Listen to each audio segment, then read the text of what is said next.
Ձեզ մեղադրում են, որ տեսանելի քայլեր չեն արվում։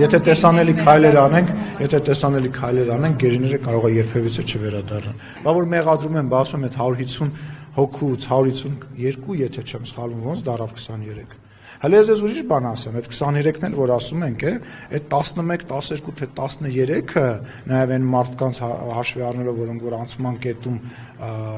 Ղարաբաղը լքելուց բռնեցին 44 օրյա պատերազմից հետո ընդեղ մնացել էր մոտավորապես 10-11 հոգի, 152 հաստատված գերից։ Բա սա ինչի հրապարակային մեր ընդդիմախոսները որպես դրական բան չեն ասում։ Բայց ավելի լայն է։ Հաջար։ Եք պարտավորություն կար ստանձնած հումանիտար հարցերը լուծելու։ Հա, ինչ անենք։ Նոյեմբերի 9-ի փաստաթղթով այնց պարտավորություններ կար ստանձնած, որոնցից որևիցե մեկը տեղի չունեցավ, բայց գերիների մասը մենք ինչ որ ձևով, ինչ որ տրամաբանությամբ լուծեցինք։ Ասեմ ավելին, հիմա որևիցե հանդիպում, որևիցե քննարկում, որևիցե միջազգային խոսակցություն, անկախ դրանից դա վերաբերվում է, չգիտեմ, բնապահպանությանը, արևի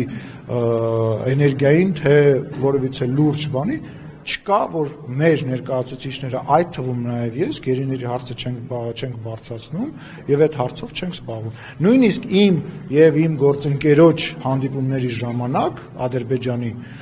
Միլի Միջլիսի ղեկավարի հետ, այդ հարցը եղել է սեղանին եւ այդ հարցը եղել է առաջնային եւ ես մտավախություն ունեմ, որ հանդիպումները չշարունակելու պատճառներից, եթե ոչ հիմնականը, ապա մեկը եղել է այն, որ ես շատ եմ պնդել եւ դա շարունակություն չկարողանալու պատճառով բան ա եղել, ասեմ ավելին, այդ բաները շարունակվելու են եւ այսօր ես գերիներից մեկի հարազատներից մեկի հետ նաեւ հանդիպում ունեմ, որը որ կարելի ասել արդեն պարբերական բնույթ է կրում։ Ես որ խնդրում եմ ձեզ, եթե դուք ուզում եք որ գերիները վերադառնան, ես վստահ եմ որ դուք բոլորդ ուզում եք, եկեք այդ թեմային շատ ձեռք չտալ, որովհետեւ փորձը, որ մի վստահեք մեզ, բայց փորձը ցույց է տալիս, որ այդ գործընթացը շարունակվում է եւ մեր համար